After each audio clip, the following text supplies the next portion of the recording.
Alô pessoal, boa noite, sejam bem-vindos a mais uma live dessa série que a gente está fazendo aqui em agosto. Boa noite, Ana Raquel, Gui Mondaine, Genésia, Ana, Viviane, sejam bem-vindos. Se vocês estiverem me ouvindo bem e me vendo bem, me dê um sinalzinho aí, por favor. Começando um pouquinho mais tarde aqui, porque a criançada às vezes dá um trabalhinho aqui na hora de dormir. Meire, Judson, Vini, Gisele, sejam todos bem-vindos. A gente deu o nome dessa série de Em Busca do Sentido. São uma série de, se eu não me engano, 5 aulas de temas mais ou menos avulsos, mas que todos eles estão ligados de algum modo com a busca do sentido da existência.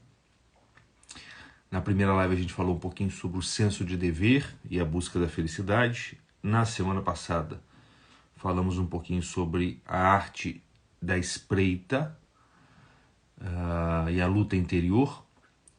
E na live de hoje a gente vai falar um pouquinho sobre a encenação como princípio da infelicidade. Bem, parece que estão todos me ouvindo bem. Seja bem-vindo, Regiane, Elias, Marcelo. Acho que a gente pode começar. Jorge, grande Jorge. Acho que a gente pode começar devagarzinho. Quem for chegando, vai chegando. Então, olha só. A ideia é a gente falar um pouquinho sobre a encenação. Esse fenômeno curioso que todo mundo experimenta, seja nos outros, seja em si mesmo, né? E a gente vai tentar relacionar isso de algum modo com a nossa infelicidade. E sob certo aspecto, a gente pretende mostrar, na medida do possível, como que, de algum modo, essa encenação, eu vou explicar o que é, ela está relacionada com... Ela é a raiz mesmo da nossa infelicidade. Quer dizer, existe uma certa relação direta, uma relação fundamental entre a encenação e a nossa infelicidade. Por que eu pensei nesse tema? É curioso, porque desde muito... Eu estava pensando nisso para desenvolver essa live e eu me dei conta que desde muito cedo essa coisa da encenação me chamou a atenção. Primeiro porque me incomodava muito, desde muito cedo mesmo. Eu me lembro, eu tenho cenas assim na minha mente, onde muito novinho, coisa de começo do ensino fundamental, assim, e eu tendo ali algumas percepções de pessoas encenando não no sentido de que elas o faziam profissionalmente, mas na própria vida cotidiana, né? Quer dizer, pessoas que estavam desempenhando o papel de si mesmas, de algum modo. E eu, de algum modo, percebia aquela artificialidade própria desse tipo de comportamento.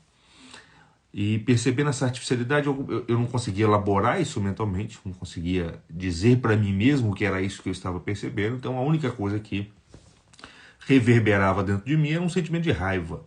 Sempre me deu, pelo menos nessas primeiras experiências, quando eu era muito novinho ainda, uma criança, sempre me deu muita raiva de ver as pessoas encenando as coisas. Quer dizer, querendo aparecer ou querendo mais preocupadas com o que os outros estavam achando dela do que com de fato o que elas eram.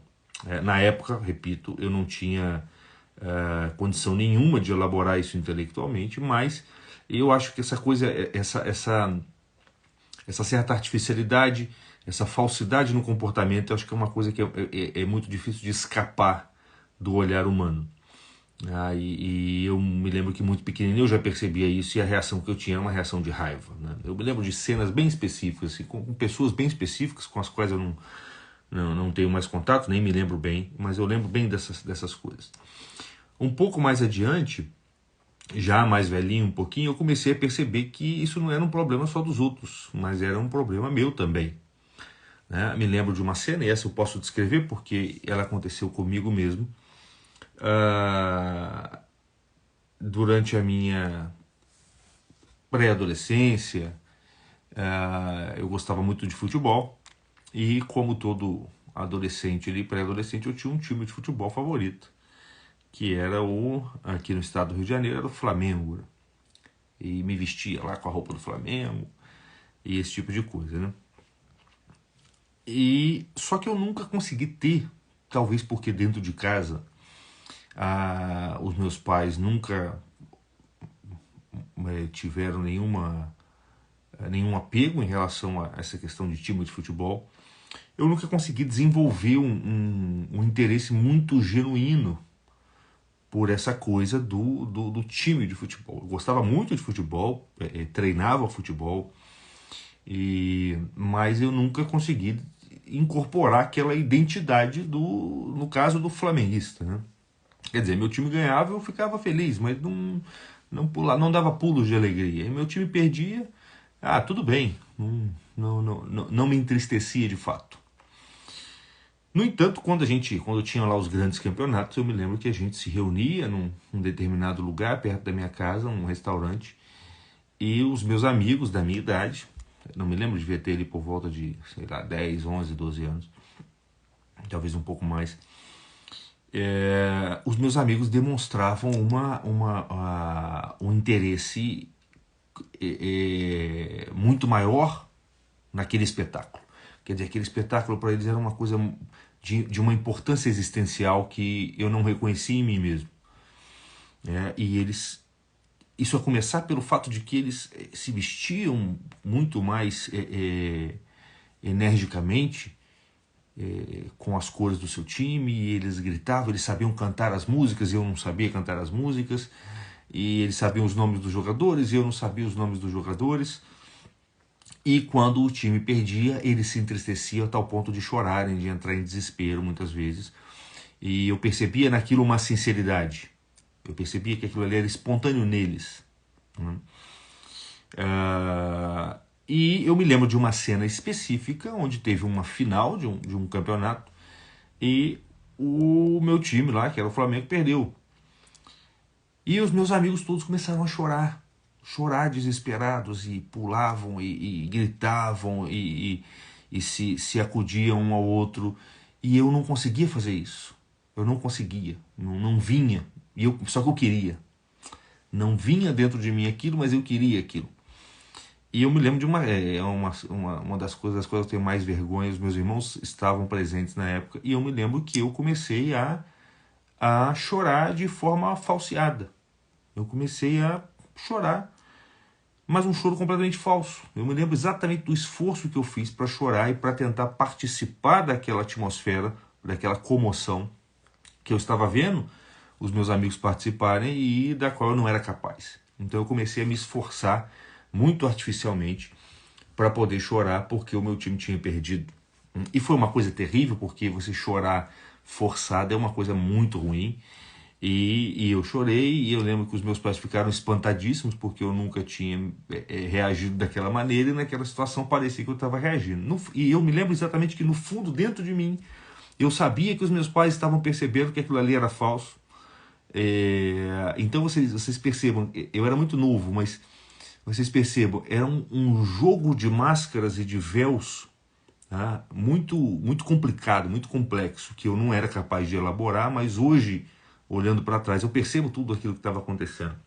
Quer dizer, os meus amigos chorando porque o time deles tinha perdido, eu querendo ter aquela mesma reação, mas não sendo capaz de ter, forçava um sentimento que eu não tinha.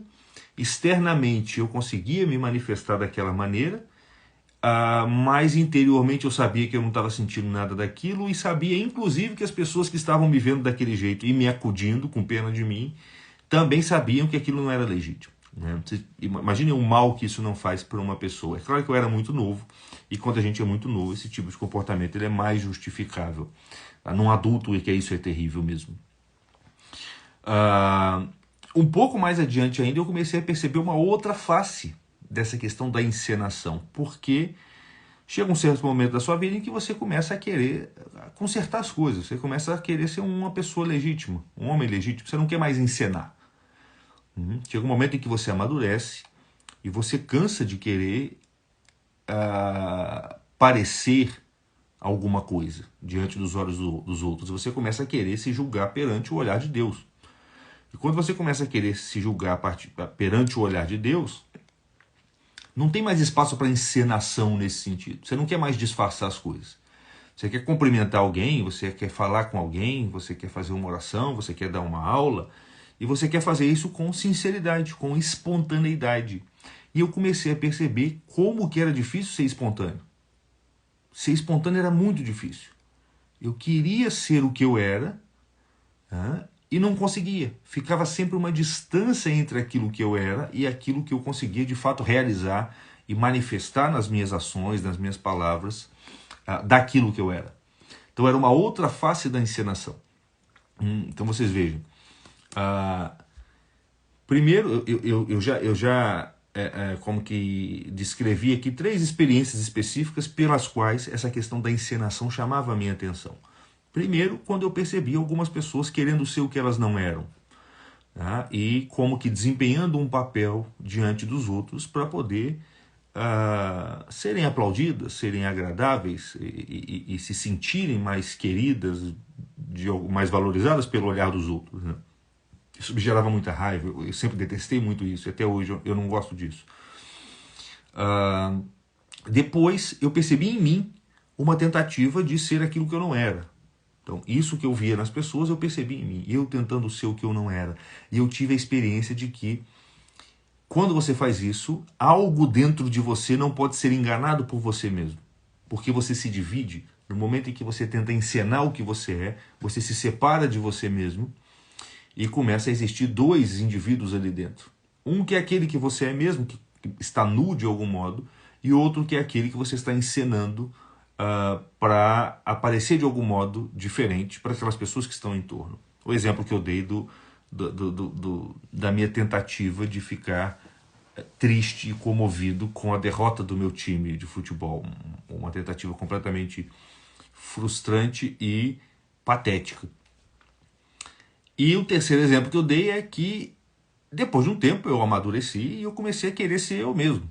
E todo o meu esforço começou a se converter em querer ser aquela pessoa que eu realmente era. Eu não queria mais encenar. Não quero mais parecer legal, não quero mais parecer inteligente, não quero mais parecer isso nem aquilo. Só que no momento mesmo que eu comecei a querer isso, eu comecei a perceber que é difícil isso. Aí eu percebi uma outra faceta da situação, que é o seguinte: é muito difícil você não encenar. Você pode detestar a encenação, você pode perceber em você a necessidade de encenar, muitas vezes, e você pode, inclusive, tentar buscar aquela sinceridade, aquela transparência interior pela qual você se torna quem você é, e simplesmente não conseguir.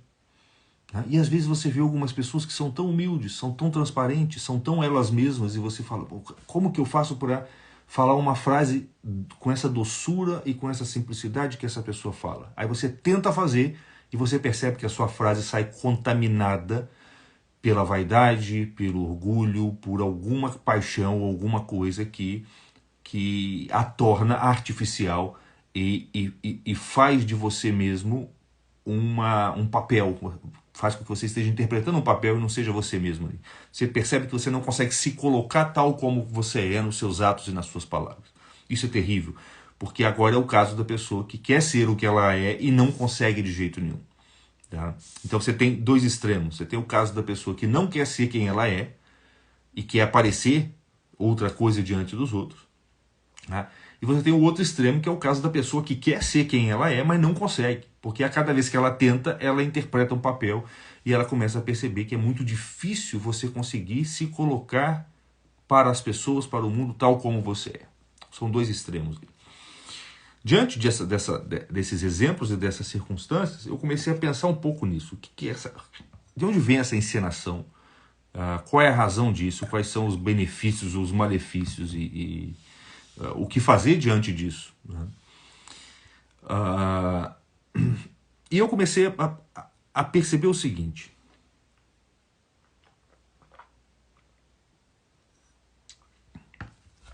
Ah, esse processo, ele é análogo. Eu já dei esse exemplo aqui algumas vezes, eu vou repeti-lo. Ele é análogo ao processo pelo qual um artista ou um escultor, para usar um exemplo mais claro, um escultor, ele tenta projetar numa matéria a imagem que ele tem na mente dele.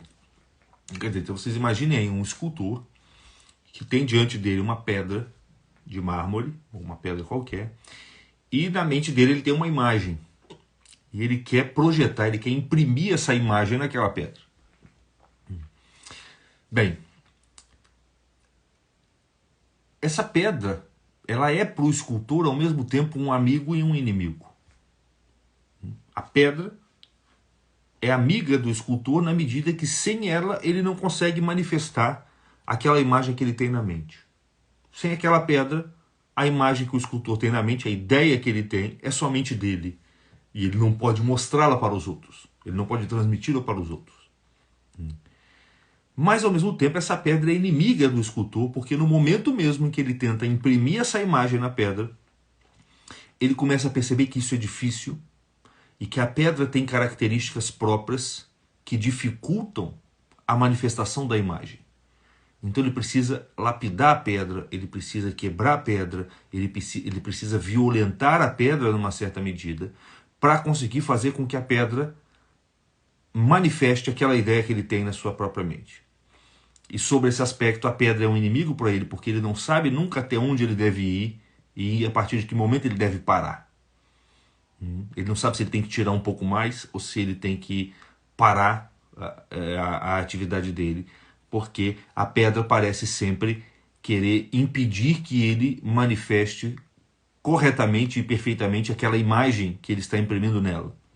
Espero que esteja dando para entender. Qualquer um que já fez um desenho, ou que já fez tentou fazer o meu filho brinca muito de massinha de modelar. Você tenta fazer qualquer figurinha numa massinha de modelar, você tem essa experiência. A massinha, ela é a condição para que você manifeste a figura. Mas, ao mesmo tempo, ela é um fator que dificulta essa manifestação. Porque ela tem características próprias. Então, no momento em que você tenta fazer um bichinho, tá? Aquela massinha que é a condição para você fazer o bichinho, ela também dificulta a manifestação do bichinho. E o bichinho fica um pouco mais para lá, um pouco mais para cá, né? Um pouco além, um pouco aquém daquela ideia que você quer manifestar. E você nunca consegue chegar no bichinho perfeito. Tá? Assim como o escultor, no geral, os escultores nunca consideram a sua imagem, a sua obra, uma obra perfeita, porque eles sempre vão perceber um defeito nela. Ou algo que faltou, ou algo que excedeu. Então, no momento em que o escultor tenta botar uma ideia na matéria, essa matéria, ora, excede a ideia que o escultor tem em mente, ora, ela produz uma espécie de falta pela qual o escultor não consegue realizar, alcançar aquela ideia que ele queria manifestar. Por que eu estou dando esse exemplo? Porque a raiz dessa necessidade que nós temos de encenar está numa relação análoga a essa. Só que ao invés da ideia na mente do escultor e a pedra, nós temos, na verdade, o nosso espírito, o nosso eu interior, né? E o nosso corpo, que é aquilo que nos coloca em contato com o mundo.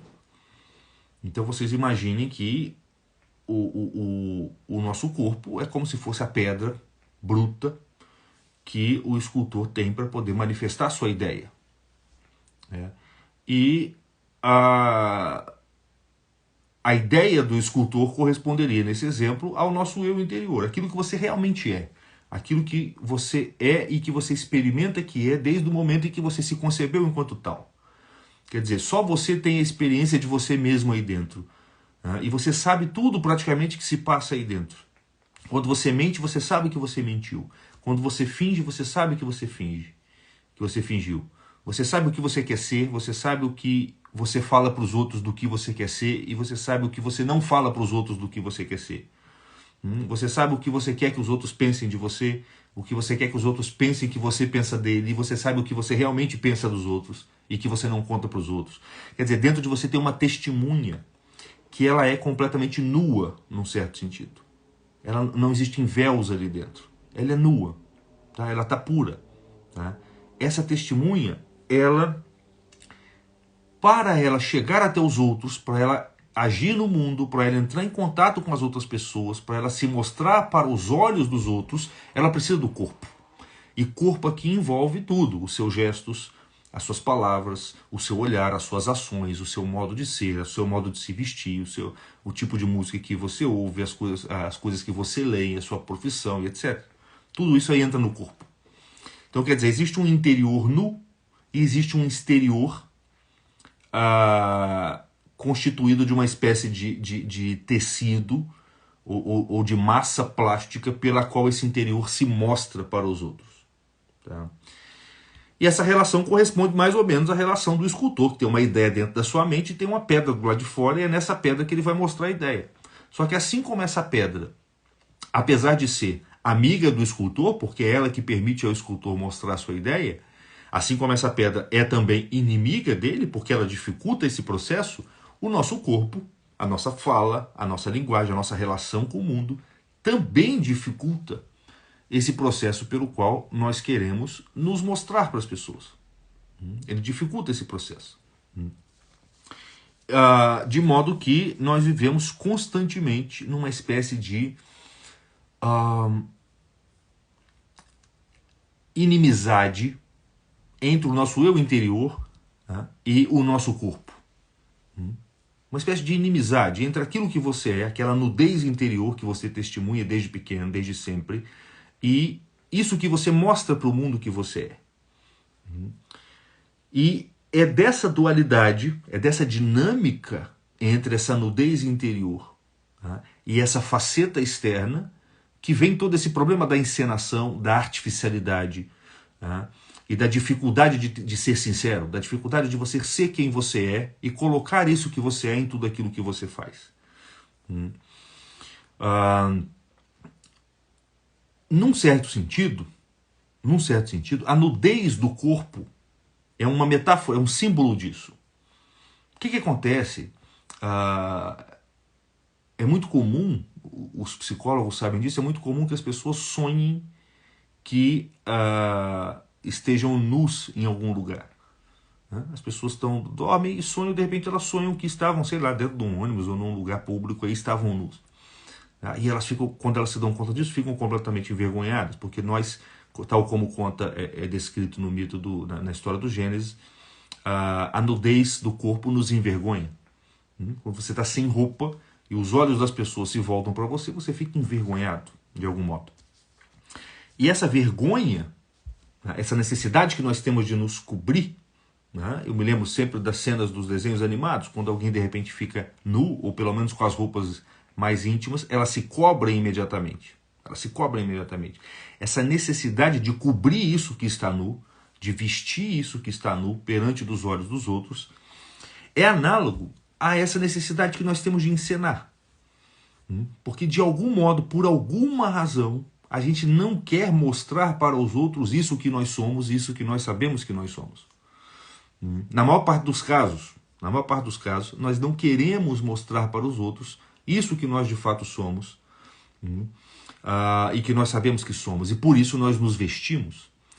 E aquilo que as roupas são para o corpo, aquilo que as roupas, as vestes são para o corpo, a cena, quer dizer, o fingimento, é para a alma, é para o espírito. Então você começa a vestir esse espírito nu que você é, com cenas, com fingimentos, quer dizer, com gestos artificiais, com palavras artificiais, com hábitos artificiais, que de algum modo vão fazer com que o olhar das pessoas não acessem aquilo que realmente você é, mas acessem uma camada, uma interface que existe entre o que você é e as pessoas. E as pessoas, é o que você crê, é o que você deseja, começam a tomar essa interface como representando você mesmo. Esse é o princípio da encenação. O princípio da encenação consiste em você querer, de algum modo, na verdade, querendo ou não, o princípio da encenação consiste em você cobrir o seu eu interior, aquilo que realmente você é, a nudez do seu espírito e do seu interior, com hábitos, com gestos, com palavras, que de algum modo produzem uma interface entre aquilo que você quer ocultar dos outros e o olhar do outro. De tal modo que o outro, olhando para essa interface, acredite que você realmente seja daquele jeito. Só tem um problema. Qual é o problema? O outro também faz isso. O outro faz a mesma coisa. O outro que está te vendo, encenando aquilo que você é, quer dizer, hoje um exemplo clássico é da vida intelectual, e graças a Deus existe aí um movimento intelectual nascente no Brasil, e todo mundo quer estudar, todo mundo quer se desenvolver, todo mundo quer ficar inteligente, e isso é muito bom. No entanto, no meio desse movimento, muitas pessoas acabam encenando essa vida intelectual, sem que de fato elas realmente estejam sinceramente, né, investidas nessa vida. Então é muito comum você ver no próprio Instagram, você percebe isso, e a gente pode perceber isso em nós mesmos também, as pessoas encenando uma intelectualidade, uma sabedoria que elas não têm. Porque elas assimilam ali um jogo de palavras, elas assimilam uma maneira de se vestir, uma maneira de se comportar, acende um cigarro, um charuto, posta umas fotos de livros e daqui a pouco a pessoa aparece para o olhar do outro como sendo intelectual, sendo que por dentro, na verdade, ela não é exatamente aquilo. Ela não é exatamente aquilo. E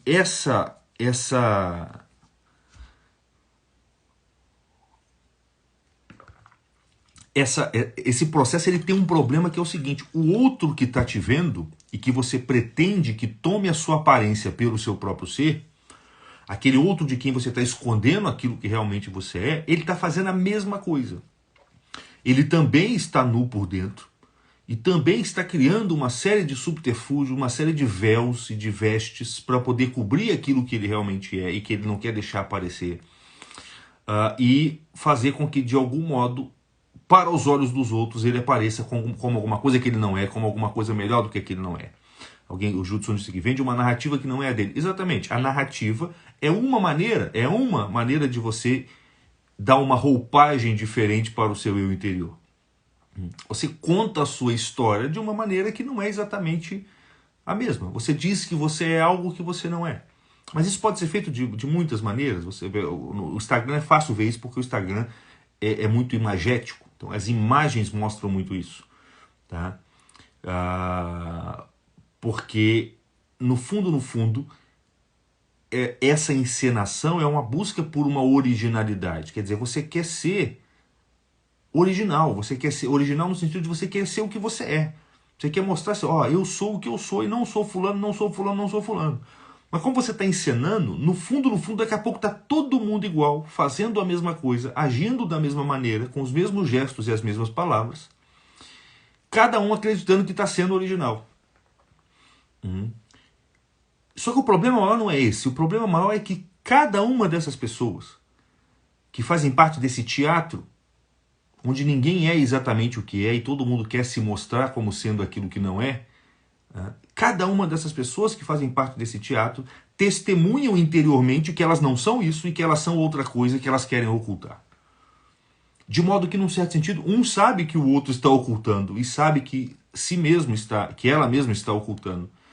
E no final das contas está todo mundo mentindo para si mesmo e tentando acreditar na própria mentira, fazendo da realidade uma espécie de jogo de espelho, um jogo de véu, onde fica impossível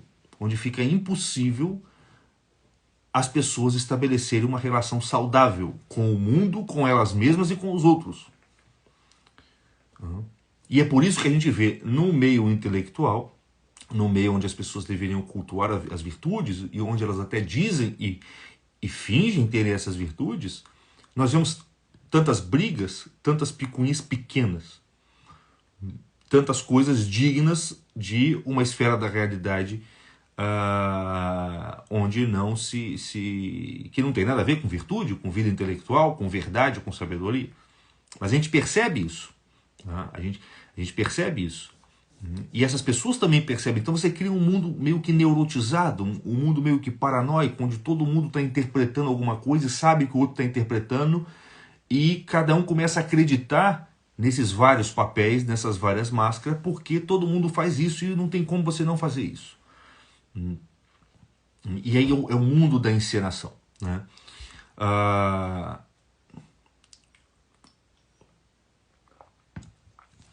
Agora, por que isso acontece?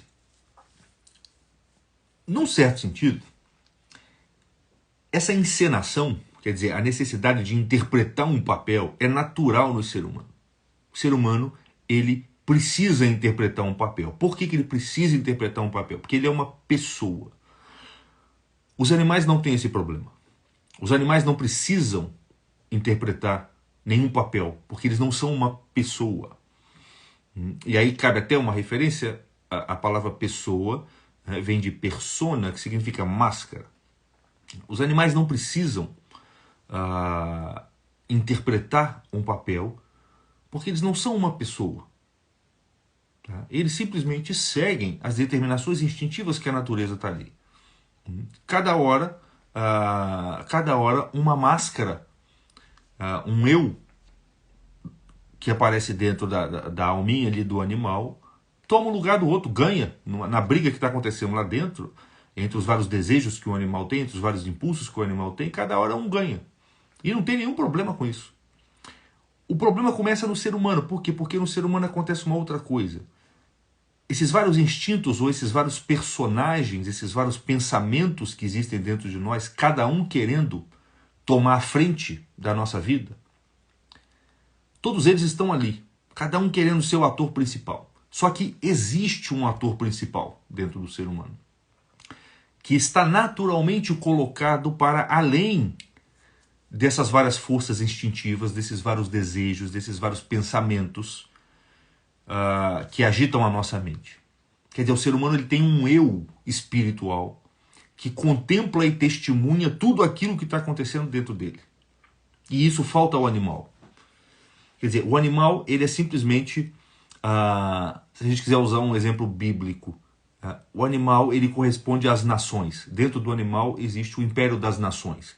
Quer dizer, são vários povos, cada um com as suas idolatrias, as suas pretensões, os seus cultos, e cada um querendo guerrear e dominar o outro. Então, a vida do animal é a vida das nações. Tá? A alma do animal, o que eu estou querendo dizer com isso? Que dentro da alma do animal existe uma série de instintos, e a lei que rege esses instintos é a lei do mais forte. Uma hora um ganha, outra hora outro ganha, e para o animal está tudo bem, ele nem percebe isso. Então ele não precisa encenar nada. Ele é simplesmente aquele impulso que foi vitorioso nele naquele momento. Tá?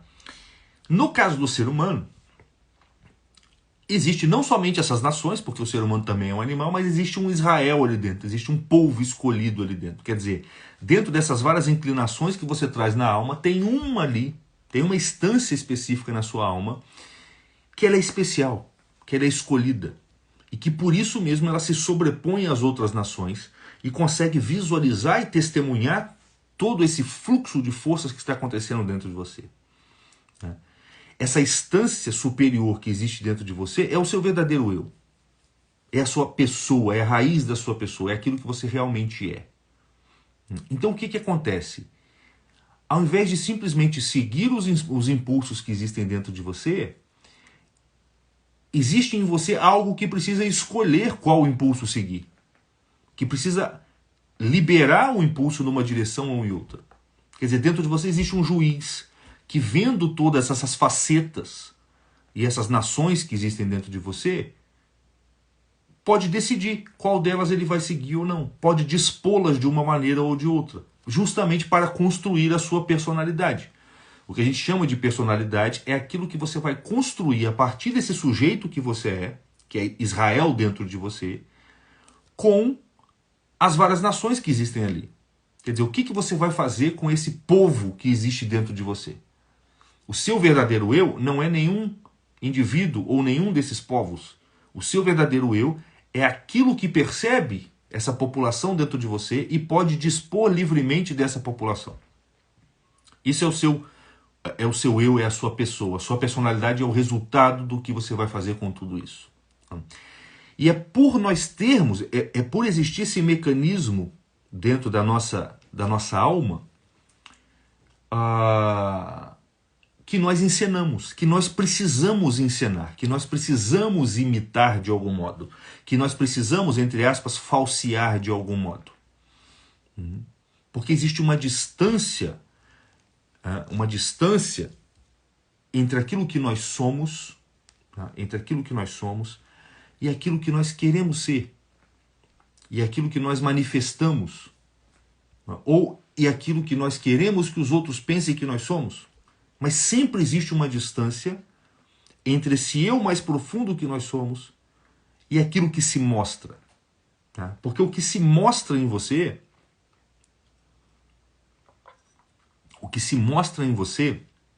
olha só, você não é como um anjo que não tem paixões, que não tem desejos, que não tem medo, que não tem essas paixões, essa confusão interna. Você não é um puro espírito colocado num corpo. Você é um espírito, mas entre o seu espírito e o seu corpo existe uma série de instintos, uma série de forças que se interpõem e dificultam de algum modo a manifestação desse espírito através desse corpo.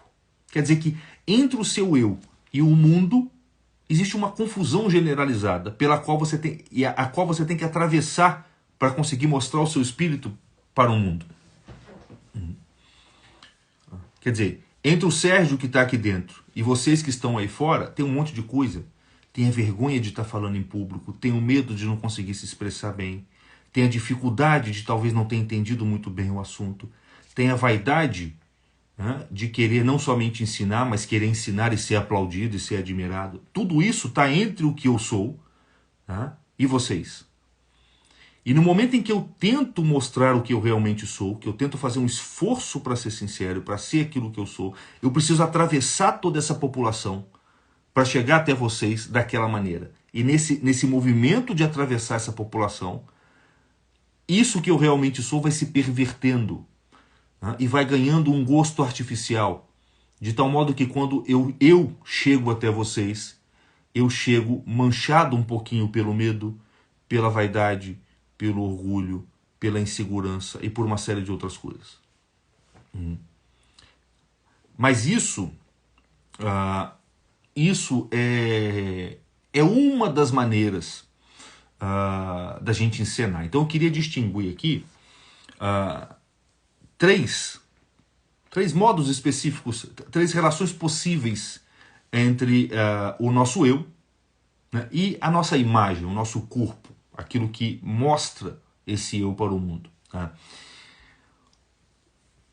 A primeira relação possível é aquela do sujeito, que é a mais terrível que existe, é aquela do sujeito que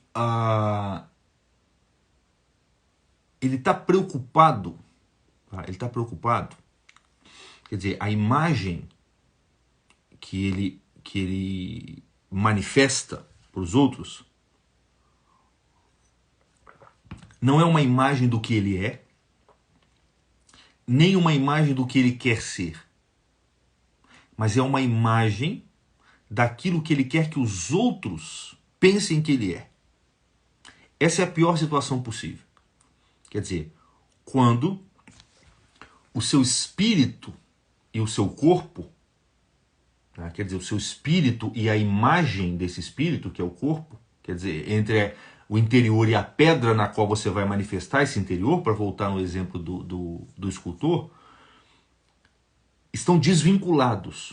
Quer dizer, já não há quase relação nenhuma entre o seu espírito e o seu corpo, a sua gesticulação, a sua fala, os seus hábitos, a sua vida exterior. Não tem relação nenhuma. Pelo contrário, essa imagem ela tem uma certa repulsa do seu eu interior. Ela quer ocultar esse eu de qualquer jeito, porque ela não consegue conviver com essa nudez. Ela não consegue conviver com a nudez do eu, então ela repele esse eu. Então, ela mesma, essa imagem, ela vai começar a se configurar tendo por critério não o seu espírito, mas o olhar do outro. de tal modo que essa imagem vai se definir a partir daquilo que você quer que os outros pensem que você é. Ela nem reflete perfeitamente o que você é, e ela nem reflete aquilo que você quer ser. Mas ela reflete aquilo que você quer que o outro pense que você é. Então quer dizer que o que define ela é o olhar do outro. O que define dela é uma coisa extrínseca, não é uma coisa intrínseca. Vejam bem a diferença. Esse é o tipo de encenação mais prejudicial que tem, porque uma vida erguida, segundo esse paradigma, segundo essa dinâmica, é uma vida na qual você vai se infiltrando cada vez mais em camadas exteriores, em véus exteriores, que vão te afastando de si mesmo. E a distância inicial que te separava daquela nudez, que para você é insuportável, ela só vai aumentando, vai aumentando, vai aumentando, até um certo momento em que você entra numa espécie de dramatização esquizofrênica da própria vida. Você perde a referência natural que você tem, o eu. E dentro de você agora só existem populações, só existem nações pagãs, não existe mais Israel. Você não está nem mais testemunhando direito o que acontece dentro de você. Porque toda a sua vida foi definida pelo olhar do outro. E quando por acaso a vida ou alguém toca naquele ponto em que você é obrigado a ser você mesmo, quando alguém toca, quando alguém conversando com você chega até lá e expõe, por mínimo que seja, aquilo que você é e que você quer esconder de qualquer maneira, tá? Você entra numa espécie de desesperação, você se desespera. Tá? Você sente que você está morrendo. É uma coisa terrível, é insuportável para esse tipo de pessoa ser exposto, como é para nós insuportável nos imaginarmos nu diante das outras pessoas. Porque essa pessoa ela fez tanto esforço para parecer algo que ela não é, e para parecer algo que talvez ela nem queira ser, mas para parecer simplesmente aquilo que ela quer que as pessoas pensam que ela seja. Ela fez tanto esforço nessa direção que ela ocultou, ela sobrepôs aquilo que ela realmente é, um número tão grande de véus, que ela se perdeu no meio desses véus. E ela esquece de si mesma. É uma pessoa que esqueceu de si mesma. Você encontra pessoas assim. Você conversa com a pessoa e você percebe isso. A pessoa parece que não está ali. Parece que ela não está ali, que ela se perdeu no meio dessa encenação terrível. E é uma coisa que gera até uma comoção dentro de nós. Até comove a nossa alma, porque é um pouco triste. Você percebe que é uma pessoa completamente frágil, parece uma criança. Ela não consegue ser quem ela é, ela detesta mostrar quem ela é, ela não quer chegar, ela repele aquilo que ela é. E quando você aproxima um pouquinho daquilo ali, ela não aguenta, ela desaba, ela chora, ela se desespera. Ela se desespera. É a pessoa que precisa deitar na cama e dormir muito rápido. Ela tem que dormir vendo televisão, porque ela não pode. É a pessoa que tem horror à solidão, que tem horror à morte. A morte para essa pessoa é terrível, a ideia da morte é terrível, a ideia da solidão é terrível, a ideia do silêncio é terrível, porque para ela é insuportável conviver com ela mesma, porque toda a vida dela foi erguida em torno, quer dizer, toda a imagem, a pedra bruta que ela é, foi esculpida não para manifestar aquilo que ela é, mas para manifestar aquilo que ela quer que as pessoas pensem que ela é, que ela seja. Então esse é o pior estágio que tem, e a raiz da infelicidade humana, tá? A raiz da infelicidade mesmo, no sentido mais negativo possível do termo, está nisso. O homem infeliz é aquele que, de algum modo, repele aquilo que ele realmente é e encena para o outro algo que ele não é, mas que ele quer que o outro pense que ele é. É aquela pessoa que, se você imaginar a vida dela sem o olhar dos outros, tá? Parece que ela sumiu, ela não se sustenta. Tá? Pega essa pessoa e imagina essa pessoa como Santo Antão no deserto, vivendo numa caverna sozinha. É impossível, é desesperador para essa pessoa. Parece que para ela é a morte, é a fulminação dela própria, porque tudo o que ela é tem como critério o olhar do outro. o que ela deseja que o outro veja nela e que ela não tem. Mas veja bem, é uma tristeza, alguém falou aqui, Regiane, que triste, é muito triste isso. E a maior parte das pessoas vivem assim. Tá? Porque a nossa sociedade ela favorece isso, ela estimula as pessoas a viverem sob esse paradigma. E você vê isso, você vê as pessoas na rua, como é que elas se comportam, como é que elas se vestem. Né? Essa cultura do selfie, essa cultura de você postar uma foto sua com frase, é sempre o olhar do outro. Não é o olhar de Deus e nem é o seu próprio olhar, que é o que vai definir as outras duas maneiras de você encenar. Porque, lembrando bem, todo ser humano precisa encenar. Tá? A gente precisa encenar porque a gente precisa fazer um esforço para que o nosso corpo, a nossa vida, manifeste aquilo que nós somos. Então, a vida humana é uma arte, todos nós somos artistas de nós mesmos. E enquanto artistas de nós mesmos, nós precisamos manifestar aquilo que nós somos. E na hora de manifestar aquilo que nós somos, tem uma disparidade, tem uma distância, a gente não consegue cumprir direito essa distância. Mas nesse caso extremo que eu estou descrevendo aqui agora, não é nem que a gente não consegue, é que a gente não quer. O sujeito não quer mais encenar o roteiro que foi dado para ele por Deus. Ele quer encenar um roteiro que não é o dele. Então ele cria um roteiro artificial baseado no juízo das pessoas, tá? E começa a encenar aquilo lá, esquecendo, deixando para trás, né? Esquecendo totalmente dele mesmo. É uma coisa de uma tristeza terrível, de uma depressão terrível, e essas pessoas, sem dúvida, elas estão muito mais sujeitas a terem pânico, a terem depressões e a terem qualquer tipo a desenvolverem uma série de loucuras de vários tipos, porque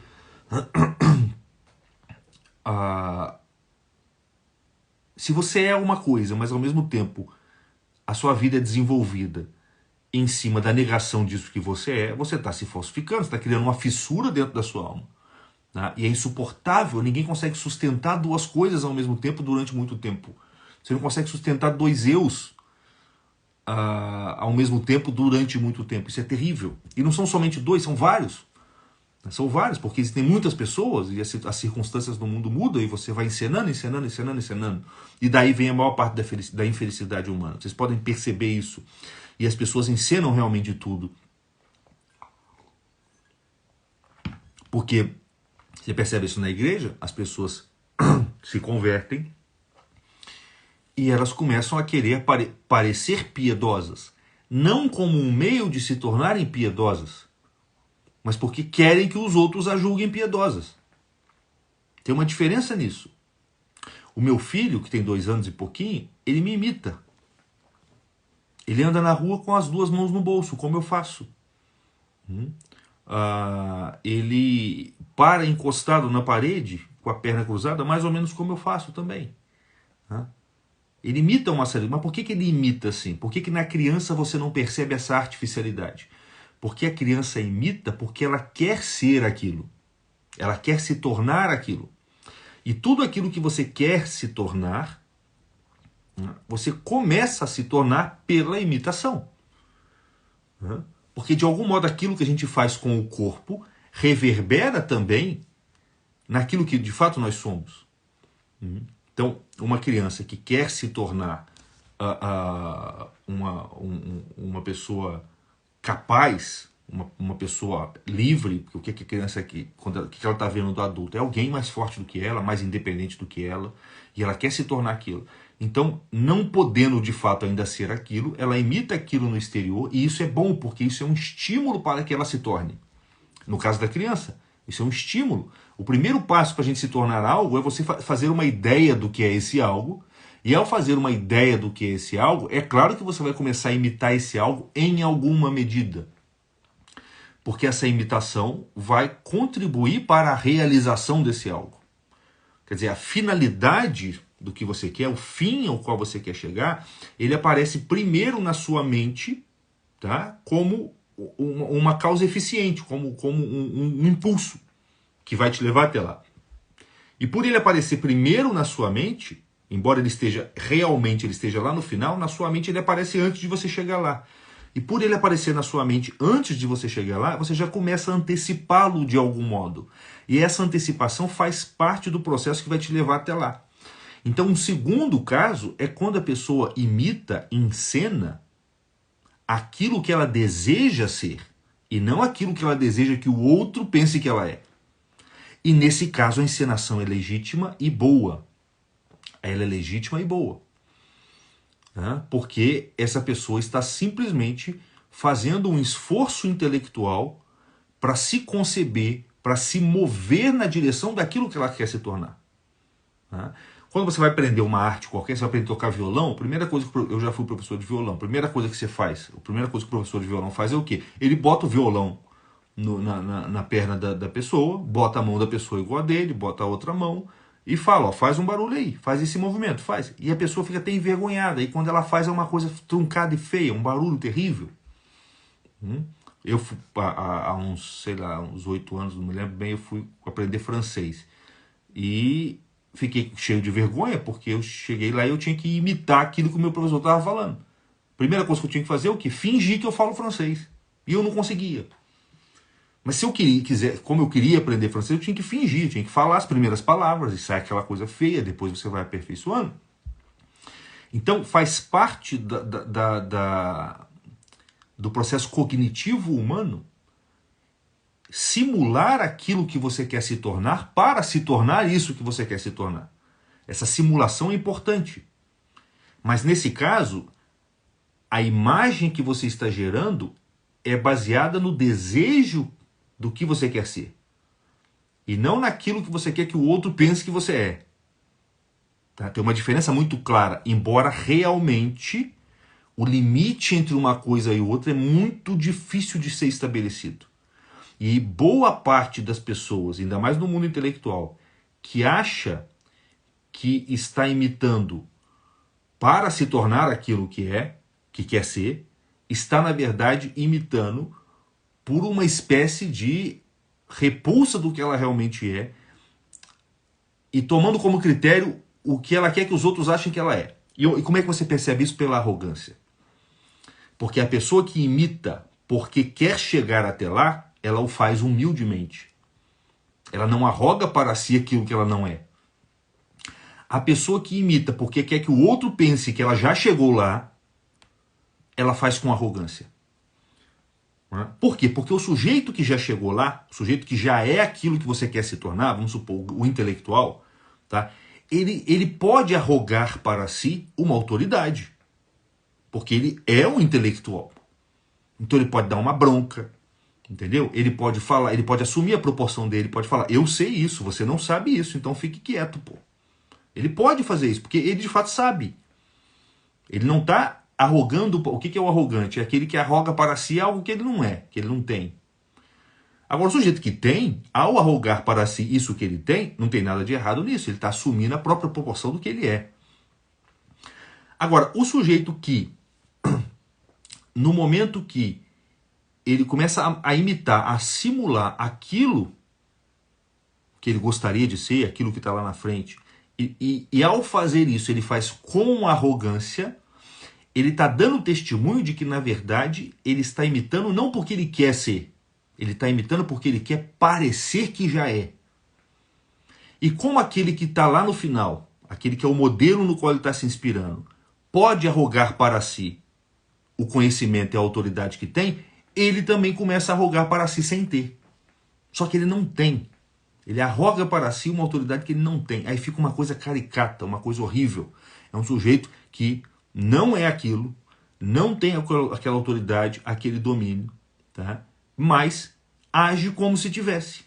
Então ele sai por aí sem saber nada, mas cantando de galo, dando bronca nos outros, com aquela arrogância. Então o critério para você perceber se você está no primeiro tipo de encenação ou no segundo, quer dizer, se você está encenando, se a imagem de si que você está gerando tem como critério o desejo de que o outro pense que você é o que você não é, ou o desejo de você ser alguma coisa, Você distinguir essas duas possibilidades é você perceber se ao imitar aquilo que você não é, você faz com arrogância ou com humildade. Porque o aluno que quer aprender violão com humildade, com docilidade, ele não sai cantando de galo que ele já está tocando violão. Não, ele faz aquilo com humildade, até com vergonha. Isso é um ótimo sinal. Você, ao imitar aquilo que você deseja ser, você imitar com vergonha. Você se envergonha um pouco daquilo. Porque você não queria precisar daquilo, você queria era estar lá. E você sente uma certa artificialidade em você ter que fazer aquilo que você ainda não é, porque você sente que aquilo não corresponde exatamente ao seu ser. Mas você faz, tá? Porque você sabe que faz parte da natureza humana essa simulação inicial pela qual a gente vai atraindo e conduzindo o nosso ser na direção daquilo que a gente quer ser, daquilo que a gente quer se tornar. Então, a imagem baseada no que você quer que o outro pense que você é, ela gera arrogância. A imagem gerada pelo desejo de ser algo que você realmente não é, ela geralmente produz humildade, produz uma certa vergonha, um certo acanhamento, uma certa, como é que se diz? Uma certa pureza na hora de encenar. E isso é fundamental. Tá? Agora, repito, isso é muito bom. Tá? Não tem como, as crianças aprendem imitando e nós também aprendemos imitando.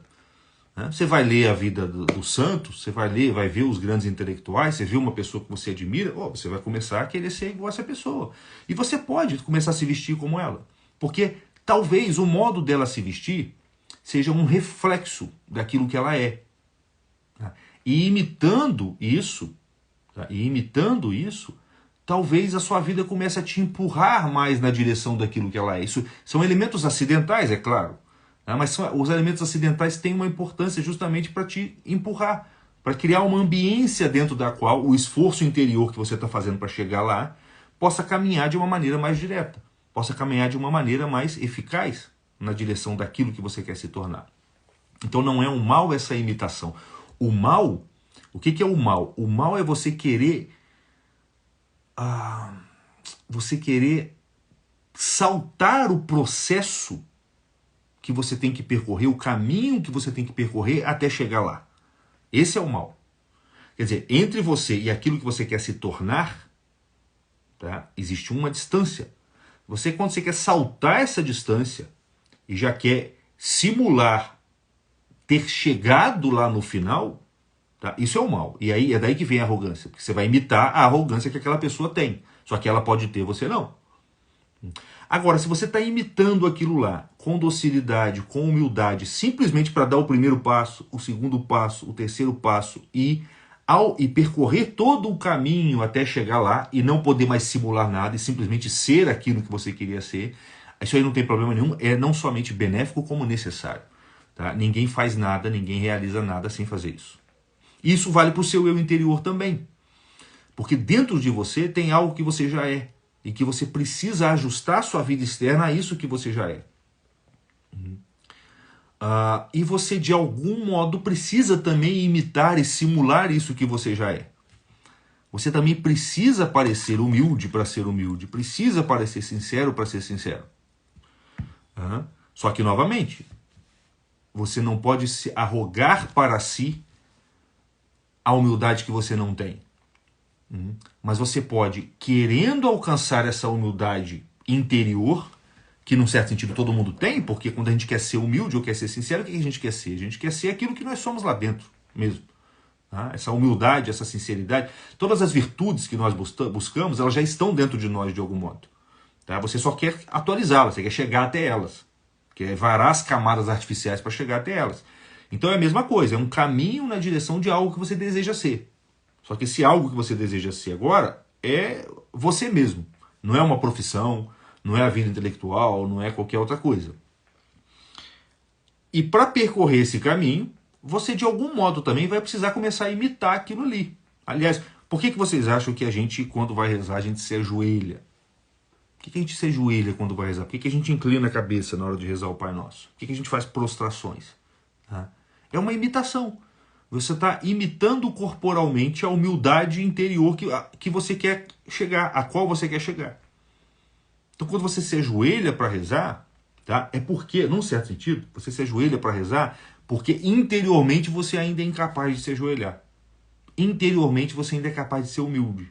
Então você exteriormente se coloca numa posição de humildade para, de algum modo, favorecer esse caminhar interior na direção de uma humildade legítima. Quando você chegar nessa humildade interior legítima, para você tanto faz se ajoelhar corporalmente ou não. Não vai fazer mais tanta diferença, porque interiormente você vai estar ajoelhado, você vai estar humilde. Por isso que é importante para os iniciantes que vão à missa fazer todos os movimentos, tal como a tradição ensina e pede, porque isso vai favorecer esse desenvolvimento interior. Então, curiosamente, nós também precisamos encenar. Mas veja bem, essa encenação talvez já não seja mais digna de ser chamado de encenação. Você não está fazendo mais cena. Você não está fingindo mais. Você não está interpretando mais. Num certo sentido, você está, seria mais apropriado dizer, que você não está atuando mais, você está atualizando aquilo que existe em você em potência e que você quer realizar. Veja bem, a palavra atuar e atualizar tem a mesma raiz. Ó. Mas quando você fala atuar, a impressão que dá é que o papel que você está desempenhando, tá, não corresponde ao seu eu verdadeiro. Tá? Então, quando a gente imita no intuito de chegar, de caminhar na direção daquilo que nós queremos ser de fato, ou daquilo que nós somos interiormente, nós não estamos mais encenando ou atuando, nós estamos atualizando aquilo que nós somos. E cada movimento do nosso dia, cada palavra que a gente fala, cada coisa, cada ação que a gente realiza, cada caminhada que a gente faz na rua para ir num lugar ou em outro, cada situação, cada relação que a gente trava, é uma oportunidade para você atualizar aquilo que você é em potência. Para você conseguir colocar naquela pedra bruta aquilo que lá no interior está lá. É claro que você vai, se você começa a fazer isso, você vai começar a ter, não a infelicidade no sentido negativo, você vai começar a ter a contrição, a tristeza boa, por assim dizer, que é a tristeza de quem quer ser aquilo que ele é, mas não consegue, porque ainda tem muita impureza dentro de si. É muito diferente da infelicidade do primeiro tipo de encenação. O sujeito que está encenando porque ele quer parecer o que ele não é, ele vai colher infelicidade. A vida dele vai ser uma vida desgraçada, uma vida terrível, ainda que ele fique se enganando, mas ele está se enganando porque tem gente olhando para ele e aplaudindo. Quando ele estiver sozinho, ele vai perceber isso. O abismo no qual ele se enfiou. Então ele vai colher infelicidade. O sujeito que está se esforçando não para atuar um papel, para representar um papel perante os olhos dos outros, mas para atualizar aquilo que ele já é, ele vai começar a sentir contrição. Ele vai se entristecer porque ele vai começar a perceber a dificuldade que é você atualizar aquilo que você já é. A dificuldade que é você ser quem você é. Porque dentro de você existe um monte de coisa que não corresponde a você mesmo. Existe um monte de véu que foi criado desde pequeno, desde a sua infância. Existe um monte de papel que a sociedade estimulou que você desenvolvesse. E atravessar esses papéis para poder representar ou atuar, ou melhor, atualizar aquilo que você realmente é muito difícil.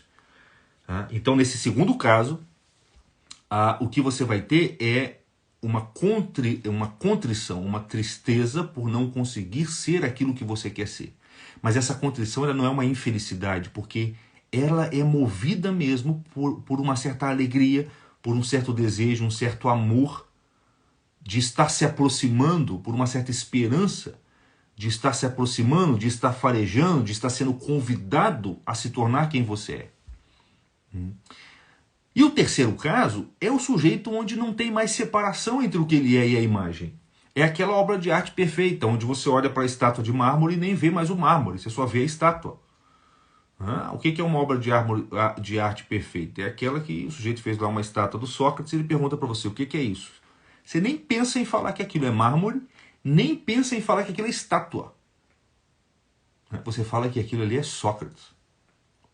Percebe? Ó? Esses 3 estágios correspondem a essas 3 possibilidades de você analisar uma obra de arte. O sujeito faz uma música e toca. E ele pergunta para você, o que é isso? Você fala, isso aí não é música, isso é barulho. Ou o artesão que faz lá, o escultor que faz uma estátua do Sócrates no mármore, a estátua ficou tão ruim que quando ele bota diante de você e pergunta o que é, você fala, isso é mármore. Você nem percebe que é uma estátua, você fala, é mármore. E tem pessoas que vivem assim, você olha para a vida delas e fala, isso é fingimento, isso é morte, isso aí não é vida, é só papel, é só vazio, é só encenação. A encenação aqui corresponde àquela estátua que é tão mal feita que você nem percebe que é uma estátua. Muito menos ainda de quem é a pessoa que essa estátua está representando. Você só percebe a matéria bruta, é mármore. Agora, o sujeito que está encenando porque ele deseja chegar num lugar, ou seja, aquele sujeito que está criando de si uma imagem que corresponde ao que ele quer ser, esse sujeito, ele corresponde àquela obra de arte, àquela estátua, que já está caminhando na direção do objeto representado. Ela está caminhando na direção da perfeição. Você ainda reconhece ali o mármore, mas você já antevê o brilho do Sócrates aparecendo na pedra. E você não fala mais que aquilo ali é só mármore. Você fala, opa, é uma estátua de mármore do Sócrates. É uma estátua de mármore. Talvez você não fale do Sócrates, mas você fala, é uma estátua de mármore. Não é só mármore. Quer dizer, alguém está operando uma modificação nisso aí. Tem algo nascendo de dentro dessa pedra bruta. E o terceiro caso é o sujeito que fez uma estátua, um trabalho tão perfeito no mármore que o mármore some. Você vê só o Sócrates. E se você colocar diante da pessoa e perguntar o que é isso, ela fala, isso é Sócrates. Isso é Sócrates. Porque a imagem, a matéria, a pedra bruta se tornou uma superfície transparente e pura para a manifestação da imagem. E uma pessoa que chega nesse estado, essa virtude é chamada de pureza ou sinceridade. Na verdade, essa live é sobre a sinceridade, a dificuldade de ser sincero. Por um lado, como não ser sincero nos deixa infeliz e como ser sincero é difícil.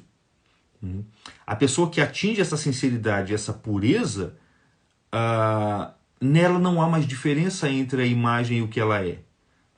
Tudo o que ela faz, um café, uma aula que ela dá, uma música que ela canta, um movimento que ela faz para atravessar a rua, tudo isso é simplesmente uma superfície transparente, perfeitamente límpida, na qual transparece e se manifesta aquilo que ela é. É a pessoa perfeitamente humilde. Os santos são assim. É raríssimo uma pessoa que chega nesse ponto. Os santos são assim, e quem já encontrou já conviveu com uma pessoa que tem uma pureza, sabe como é que é diferente. Porque você se sente, diante de uma pessoa assim, você sente vontade de não falar. É como o sujeito que está aprendendo a tocar violão diante de alguém que sabe tocar violão, o que ele faz? Não toca. Ouve. Diante de uma pessoa assim, você sente vontade de não fazer nada. Você não fala, você só ouve, você só vê, você só admira.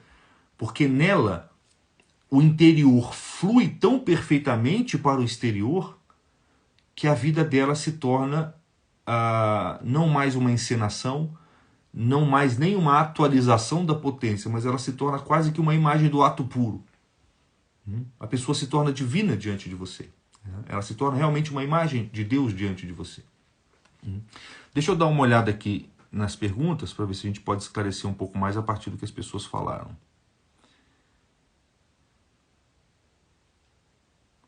A Clauciane disse aqui, mas podemos tentar ser melhor do que somos, certo? Veja em mim pontos que não gosto, a maldade que existe e eu não quero. Sim, pois é, aí é o segundo caso, onde você tem uma imagem, um roteiro,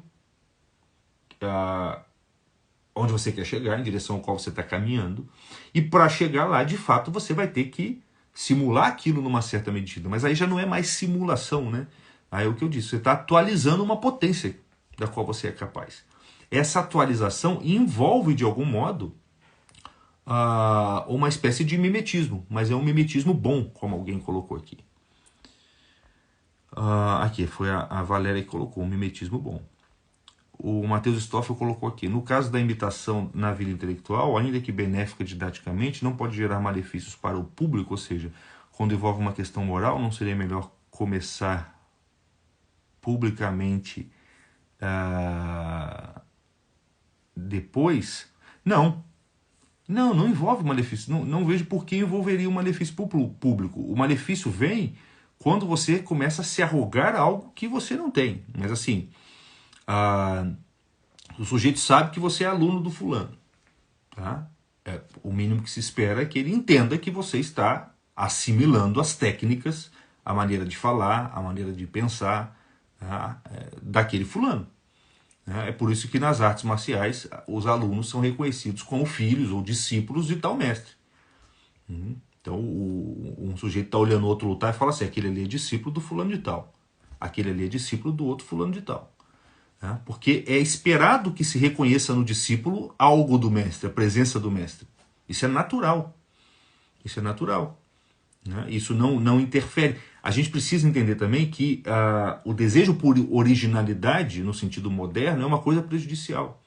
As pessoas que chegam nesse terceiro estágio que eu falei, elas são completamente vazias delas mesmas, não tem nada de original nelas. A originalidade nelas consiste numa espécie de humildade pura, numa espécie de superfície completamente translúcida. Você vê assim, cara, veja bem, você não diz que Santa Teresa d'Ávila era original. Você não diz que Santo Agostinho era original.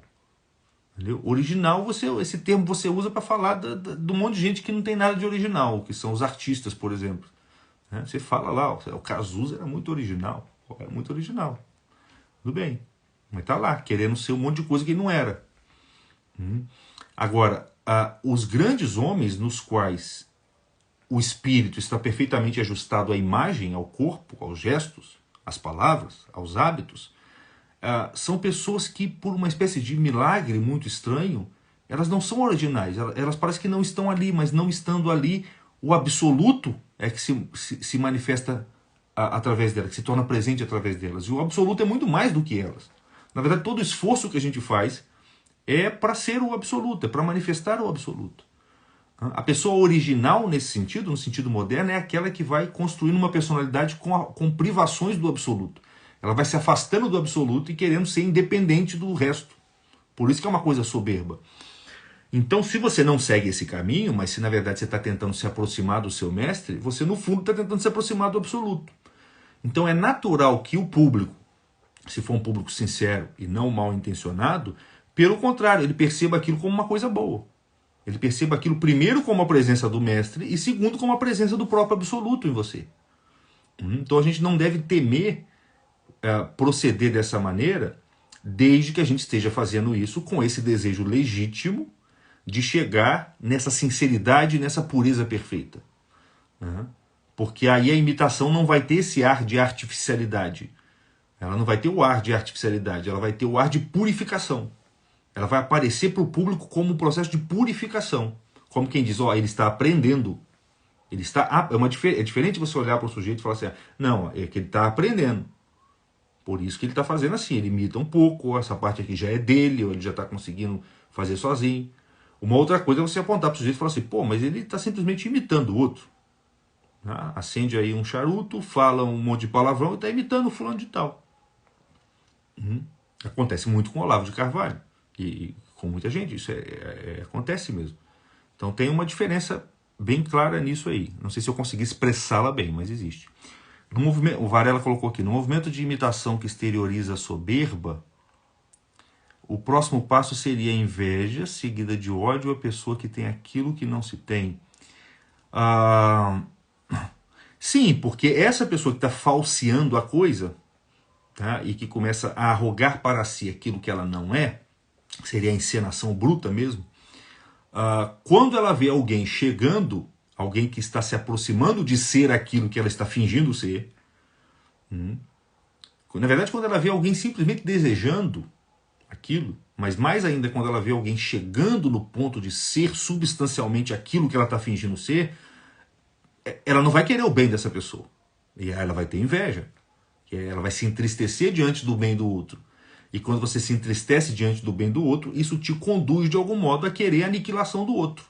Então você detrata, você fala mal, você difama e todos os vícios que se seguem ao pecado capital da inveja.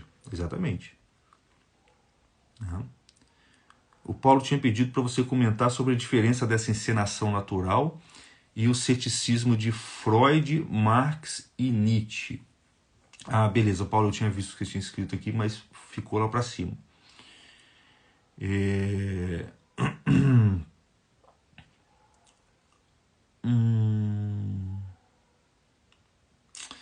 Eu não sei como fazer essa relação, porque eu não estou conseguindo ver uma relação encenação natural e o ceticismo de Freud, Marx e Nietzsche. Quer dizer, o ceticismo é uma espécie de suspensão da adesão à verdade. Você não aceita nenhuma verdade, pelo menos momentaneamente. No caso do Nietzsche, deliberadamente, definitivamente. Mas como que a encenação natural teria a ver? O que a encenação natural teria a ver com isso? Não sei, Paulo. Eu acho que eu não peguei o ponto dessa comparação aí que você tá querendo fazer. Se você quiser colocar aí agora rapidamente eu tento responder. Se não, eu respondo na caixinha para você. O Marcelo Varela colocou aqui: me parece que o sujeito que está realmente buscando o que quer ser com sinceridade imita em silêncio, sozinho. Sim, ele vai fazer um esforço nessa direção, porque ele não quer realmente que o mármore apareça. Ele quer ser como o mestre, não do ponto de vista exterior, ou mais ainda, ele não quer que o outro ache que ele é o mestre, que ele aparece como mestre. Ele quer ser. Na medida em que você pega o fio do ser e não do parecer, tá? Se você está focado no ser, o parecer é uma consequência, um desdobramento. E ele vai aparecer para as pessoas como simplesmente uma consequência, um acidente, um efeito. E as pessoas vão perceber isso. A pessoa vai olhar para você e falar: não, ele está imitando, mas essa ele não está tomando a imitação pelo essencial. Ele não tá tomando o acidente pela essência, o aparente pelo essencial. O aparente está vindo aí como aparente, isso não tem problema nenhum. O problema da imitação grosseira é que o sujeito está tomando a aparência pelo substancial. Ele está tomando a mentira pelo real. Então, assim, no primeiro caso, que a gente deu o exemplo aqui, o sujeito está encenando porque ele quer parecer para o outro algo que ele não é. Então, quer dizer, a aparência para ele está tomando o lugar da substância, da realidade. O parecer está tomando o lugar do ser. O segundo caso, que é o sujeito que aparenta algo, que imita no intuito de se desenvolver e de chegar a ser alguma coisa, o ser está no lugar do ser e o parecer está no lugar do parecer. Então isso não aparece ao olhar dos outros como uma coisa ruim, porque as pessoas sabem que as coisas são assim. Não tem como, a gente aprende assim. Não tem jeito. A gente não acha bonito uma criança imitando o pai? A gente acha bonito. É louvável você ver uma criança imitando o pai. Tá? Vamos ver aqui o Paulo. Esses pensadores acreditavam que o que se oculta é o verdadeiro.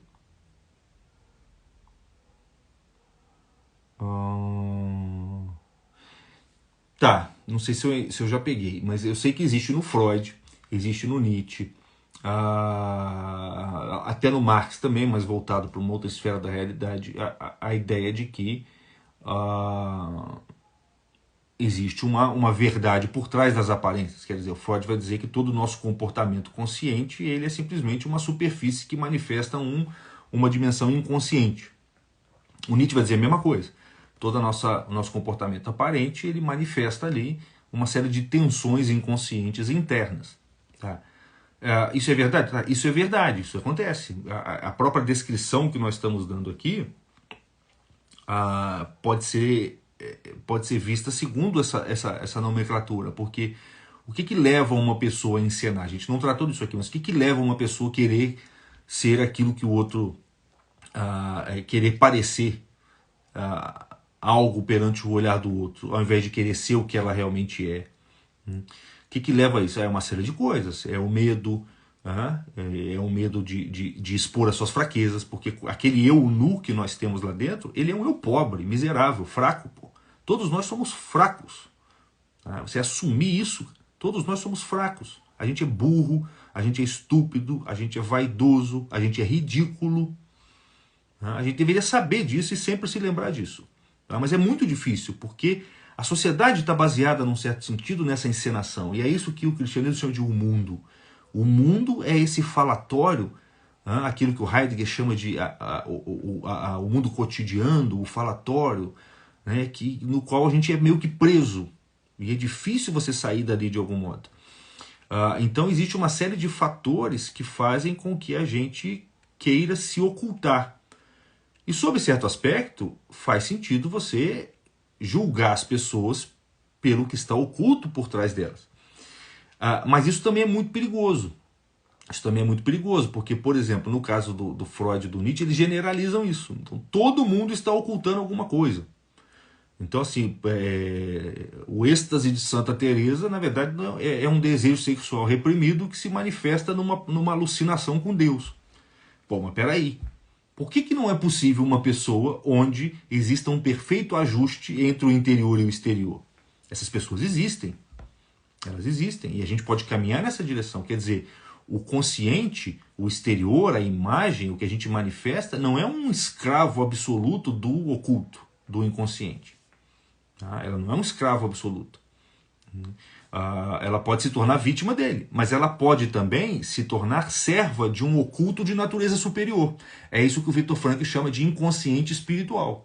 Então, quer dizer, a sua consciência ela pode ser uma escrava dos seus impulsos inferiores, mas ela também pode ser escrava de impulsos superiores. Então você tem um inconsciente, vamos dizer assim, erótico, que é o do Freud, o do Nietzsche, e você tem um inconsciente espiritual. E quando a sua consciência se torna escrava do inconsciente espiritual, ela está caminhando na direção desse ajuste. Porque assim, é uma luz maior agindo sobre uma luz menor. Você vai continuar iluminado, né? Só que uma iluminação muito maior. Então você vai iluminar mais. Agora, quando aquela luz da consciência ela é, na verdade, perturbada pelas sombras que vêm de baixo, aí de fato você está tornando a sua vida rarefeita. E a sua vida vai ser, de fato, encenações, dramatizações. O problema do Freud e do Nietzsche é que eles achavam que existia uma estrutura, o Freud principalmente, uma estrutura universal fundamental de encenação pela qual, no final das contas, todo o nosso comportamento poderia ser explicado por impulsos eróticos. Cara, realmente não é assim. Isso acontece, tá? Mas não com todo mundo. Tá? Aí eu não sei se eu consegui te responder, Paulo. Espero que tenha acertado pelo menos o ponto. O Stoffel aqui, para a gente encerrar, acho que o Marcelo fez referência à minha pergunta, Sérgio, mas é que no caso de professor, a própria atividade necessita do público. Sim, não tem problema, o público não é um problema, entendeu? Se você... O que as pessoas acham feio, o que as pessoas acham estranho, o que pode prejudicar, inclusive, as pessoas, e o que é moralmente condenável e prejudicial para o seu próprio desenvolvimento? Tomar a aparência pela realidade. Tomar a aparência pela realidade. Se você tem como foco, como intenção a realidade, tá? A aparência, ela vai estar no lugar de aparência. Quer dizer, você vai estar, o sujeito que imita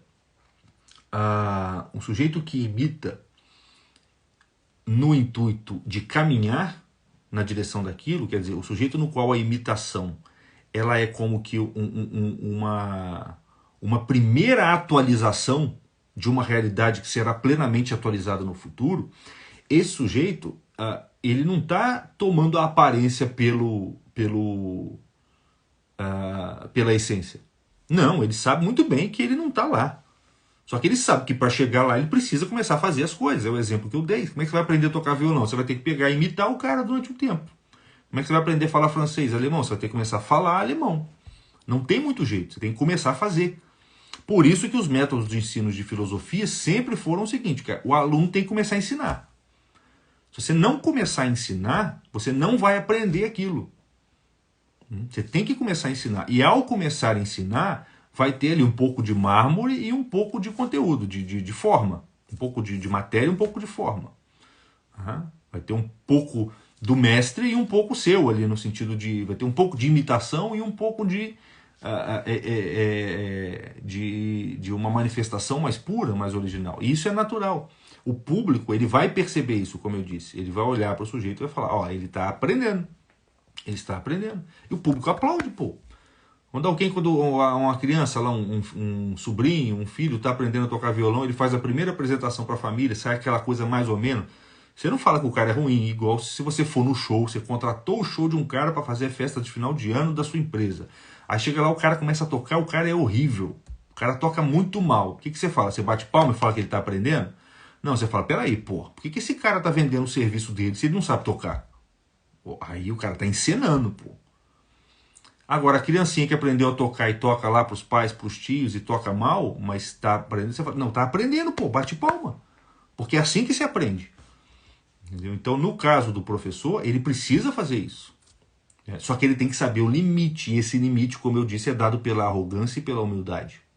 Se você faz com humildade, o público vai perceber que você está aprendendo. Se você faz com arrogância, principalmente se você imita a arrogância do outro, e isso acontece muito, por conta no caso do Olavo de Carvalho, por conta do temperamento irascível que ele tem, a maneira que ele tem de colocar as coisas, que ele sabe fazer muito bem, mas os imitadores fazem, fica ridículo. Só fica um monte de palavrão, não consegue responder uma pergunta sem dar esporro nos outros, é uma coisa terrível. Então, se você imita com arrogância, ou se pior, você imita a própria arrogância do sujeito, aí é claro que vai transparecer, vai ficar caricato e até ridículo. E pode estar sendo prejudicial para você, pode prejudicar inclusive o público, que pode achar que esse procedimento é correto. Gente, falei demais. Espero que tenha dado para entender alguma coisa, não sei se ficou muito claro. Agradeço a presença de todos e peço que vocês compartilhem aí a live para aquelas pessoas que possam se interessar. Tá bom? Se ficou alguma coisa sem entender, eu vou abrir uma caixinha, talvez não hoje eu vou ter que responder umas perguntas que me fizeram ainda, mas vocês podem ir comentando aí que a gente vai conversando. Tá? Deu para entender? Respondam aí só para eu encerrar a live com a consciência tranquila. Ou ficou parecendo que eu estou encenando demais?